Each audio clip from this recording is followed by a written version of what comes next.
Welcome back to another episode of the House Husband Diaries. I'm your host, Carter C., as always, and today I'm sticking with the politics, but it's a different kind of politics today. It's still about the age, but if you listen to yesterday's podcast or yesterday's vlog about the age of the presidential candidates, you're going to be super pumped about today's because it's the age of our Supreme Court justices. Now, to be fair, I'm not sure that the average American can name more than 2 Supreme Court justices, right? If anybody's been keeping track of the impeachment proceedings and trial, then Justice Roberts oversaw the proceedings, so his name was in the news. I originally started looking into this about a year ago when my wife and I were living up in Boston, and RBG was having her health issues, and she was away from, was like missing her first arguments or something, and she was still going to work, but she had like complications from like removal of part of her lung or something like that. I don't know. Anyway, so I looked into it, and at the time she was 85, almost 86. And so I wrote this article and I started doing all this research about ages in corporate America. So I'm going to share kind of the nuts and bolts of that article that I wrote. I never published that article because I didn't really know. I was still kind of working on the idea of the House Husband Diaries and all that jazz. And but now it seems appropriate because I've got this channel going, and and I'm having some good conversation, good comments back and forth on the politics and political videos. Obviously, still doing the Finn videos. I'm going to add in some travel stuff because I know not everybody likes politics or Forrest Finn treasure hunt, and I like to travel a lot, so I have some stuff there as well. But I think it's really interesting to have these discussions, and this is an opportunity through the YouTube channel to open up these discussions to a broader audience, and then to have more people weigh in. And then obviously, like I said in the last video, eventually would love to have guests come on the show, whether we do something, via like a Zoom, like a meetup online, or whether I get a guest, people to come to North Carolina or live in North Carolina and be a guest on the show. But I'd love to have, just begin broadening the discussion, having these discussions, putting some points, counterpoints, and just kind of looking at things in as unbiased a way as possible and say, hey, maybe 80-year-olds don't need to be running the country. Maybe we should have some good 50-year-olds running the country, or 45-year-olds, because the next generation really has to see America through. And so, to go back to the Supreme Court justices, I mean, they're really not supposed to be in the news, right? You don't want your judges making a whole lot of headlines. They're really supposed to be kind of in the background, bringing some, some consistency and some sanity to politics, basically, to even out the branches of government. So the judicial branch should be as independent as possible. And so in order to do that, the founding fathers, I guess, said, hey, we're going to do lifetime appointments for the Supreme Court. That way there's no chance of the changing political landscape being able to pressure Supreme Court justice, because they have a lifetime appointment. And so it doesn't really matter. They'll be as unbiased as possible. Well, that failed completely. Nice idea, but you don't see liberal judges voting conservatively, and you don't see conservative or judges appointed by conservatives, voting liberal very often. You don't really see it much. You might see some of the more moderate justices kind of swing to a liberal, but you don't ever see a liberal judge vote conservative. I mean, I don't see it. And so that's kind of the big hoopla when Trump put Kavanaugh and what's the other guy's name? I don't even remember, Gorsuch, to the bench or whatever. He added those 2 Supreme Court justices, and it was a big hoopla because it was tilting the Supreme Court back to more conservative majority. justices, and that was, kind of the big crazy thing. Well, what's even crazier is that now we're moving into the 2020 election, and it looks like, obviously it's always hard to beat an incumbent, and President Trump is an incumbent, and there's, with the impeachment stuff and everything, I don't think the Democrats really saw or thought that they were going to do as much harm as they did with the impeachment proceedings. But I think they've kind of riled up the middle. It just looks very partisan and very bad for people in the middle. And I don't think there's a whole lot of, new stuff with Bernie, Elizabeth Warren, same old. They're kind of just like retreads on the Democratic Party right now. This Pete Buttigieg guy, I'll be interested to see how that plays out over the next 6 months or so. But I say all of that because Ruth Bader Ginsburg, I think, was betting that Hillary Clinton was going to win the presidential election in 2016, and I think she wanted to be on the bench for the first female president. She's super liberal, and I think she just kind of wanted to be on the Supreme Court then, and then at some point she would have stepped down, probably now, or if Hillary had won, she would have assumed that she would have won a second term. So she would have stepped down at some point over the preceding few years and then the next couple years. But now she's just, no matter what her health situation is, because there's a conservative, in quotes, right? Donald Trump is not the most conservative human being. He's not a lifelong Republican. Let's just get that out there. I have, no shades of anything covering my eyes on seeing that for what it is. But at this point, he would, if RBG were to retire or to no longer be able to serve on the Supreme Court, Trump has shown that he will choose a more moderate or more conservative justice than what Ruth Bader Ginsburg is. And so she's just refused to step down. And I think it's crazy. She's going to be 87 next month. Now, I'm filming this and going to upload this video in February of 2020. And she's 86 right now, but she will be 87 in March of 2020. 87. Now, I said this analogy at the end of the last video about the age of the presidential candidates, but could you imagine getting on an airplane going overseas for like 14 hours, like a really long flight, and an 87-year-old be your captain? And an 87-year-old be your co-pilot?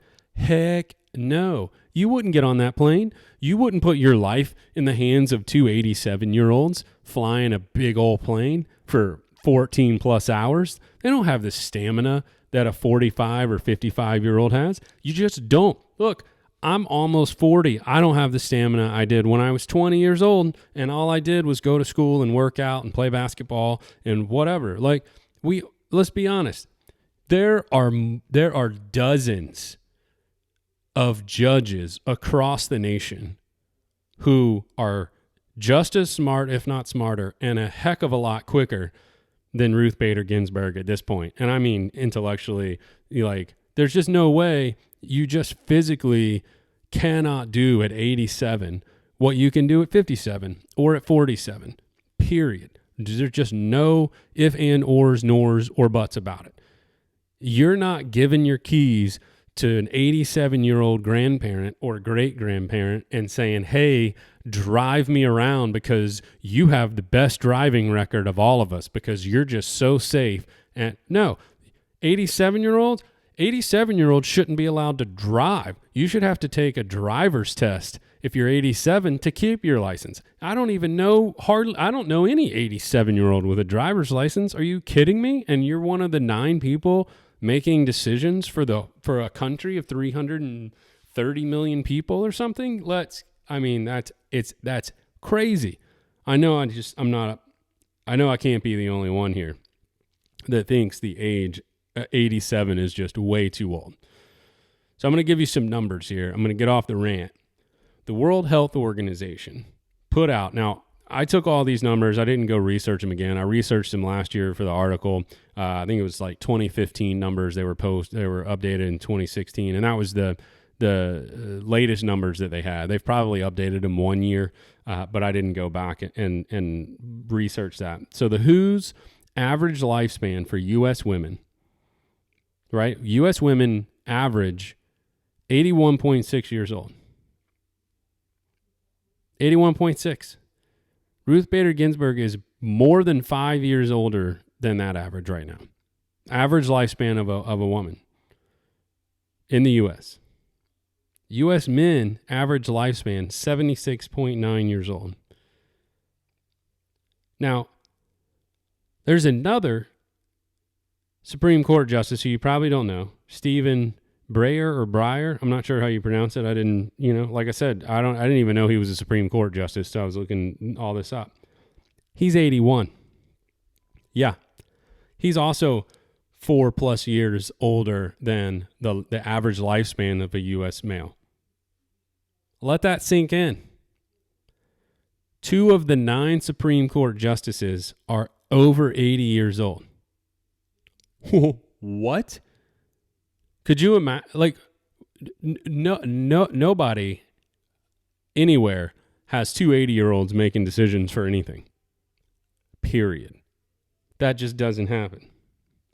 So, lest you think that I'm just a conservative pundit and I'm, just out to get Bill Clinton's appointees and the more liberal justices, I'm not. The next 2 oldest justices are Clarence Thomas, who's 71, and Samuel Alito, who is 69. Now, I'll say later on, but I'll go ahead and do it now. I think we should have an age limit in the Supreme Court, and I think that age limit should be at this point 75, and then maybe even 70. I think if you move it to 70 right away, it changes the court way too much, because it would take several years to get this through Congress and approved by the president, yada yada yada. But you would take off 4 if you made it 70 immediately, and you got it done in the next, say, year or 2, then, or even in the next presidency, right, or for the 2020 to 2024 years, then you would remove 4 of the 9 justices, and that's just too much. And especially if Trump was still president, and he's already put 2 justices on the court, it doesn't make sense to put in a 70 age limit, and then you'd have one president place 6 of the 9 justices, and I think that's just too much power for one person. Whether I agree with that president or not, the precedent should never be that one president should have the say of putting 6 members of the Supreme Court on the court. That's a little, that would swing things politically, I think, too much. So if you made it 75, then 2 Supreme Court justices would get replaced, the oldest 2, which should be replaced anyway, and the likelihood of them being replaced if President Trump wins his the 2020 election, the likelihood that they're going to need to be replaced during his second term is a greater than 50% anyway. So then he would have replaced 4 justices, and then if Clarence Thomas and Justice Alito decided to retire while a Republican was in power, then Donald Trump would place 6 Supreme Court justices anyway, without instituting an age limit. But all that is to say, right now the average age of the 9 Supreme Court justices is 67.8, almost 68 years old. Is that not crazy? The average age of the Supreme Court justices, 68 years old. Ooh, to put that into perspective, right? The average age of Fortune 500 CEOs as of December 31st, 2015 was 57. 57. The average age of the Fortune 500 CEOs as of a couple years ago. Well, that was the latest data that I had last year when I wrote that article. These are the 500 CEOs that make the majority of business decisions that impact economies all over the world. And their average age is 57. And as I said in the presidential age of the presidential candidates video yesterday, the average age of the Democratic nominees at this point that are battling is 70 some, if you don't count Pete Buttigieg in there, right? And then the average age of the Supreme Court justices is over 10 years greater than the Fortune 500 CEO average age. I mean, it's just, to me, the government needs to get in line with free market and say, hey, maybe there's something to the fact that you need to be younger. You're healthier. You should be healthier if you're younger. You're going to make better decisions. You're going to be able to recover faster from travel, yada, yada, yada, yada. 21% of Fortune 500 companies have an age limit that forces their employees, their CEOs, and employees to retire at 65. 21% of Fortune 500 companies have it written in their bylaws their CEOs can't be 65 or older. Now, the average age of the Supreme Court justices is 3 years older than that right now. Isn't that crazy?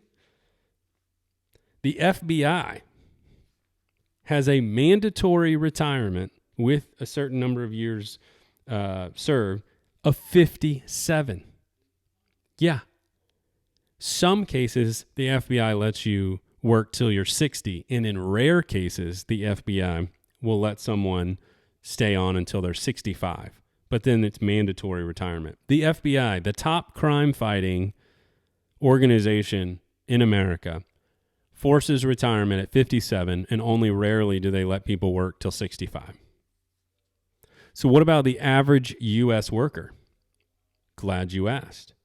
The average U.S. worker retires between the ages of 57 and 66. It's trending later because of Social Security payments. Our Social Security payments are incentivizing people to work longer by offering higher payouts if you delay retirement. And the reason why they're doing this, if light didn't go off in your head, I'm sure it did, because you're an intelligent human being. You're an intelligent person, which is why you're watching the House Husband Diaries. But if that doesn't sound like a Ponzi scheme to you, I don't know what is a Ponzi scheme. We need you to work longer, to pay in more, because we don't have any money to pay out. So we need you to work. We're trying to delay you from retiring.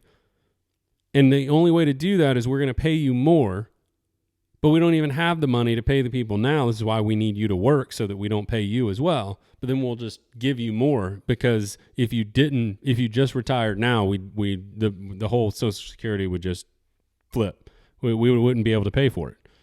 So they're incentivizing U.S. workers to work past when they should work, solely to keep the Ponzi scheme alive, which is also our health insurance as well. But I'll do videos on Social Security, national debt, and insurance later. But those are all fascinating examples and issues where we've got some tough decisions to make in the coming months or coming years, and really our politicians don't want to. Nobody that's a career politician wants to take on these big issues, because it's political suicide. And if you're a career politician, your whole job is to stay in office, whether it's being a representative or being a senator or trying to get to president or what have you.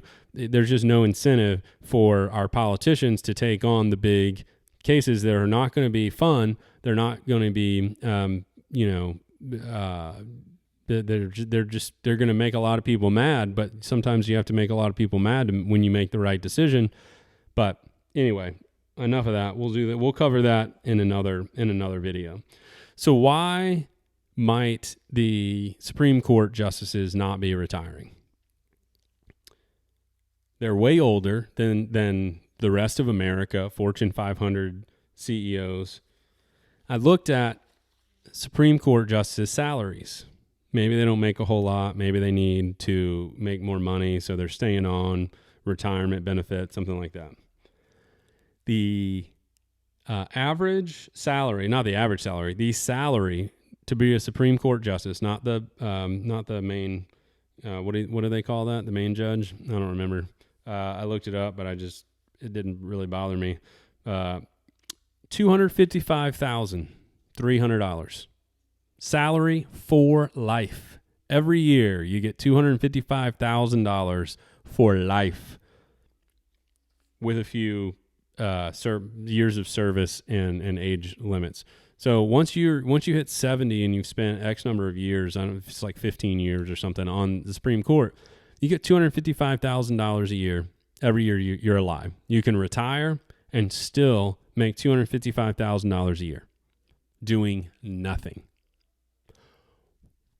Hello? Why are any of those people that have met that age limit and the time served limit, like requirement, why help $255,000 a year and I could travel the world?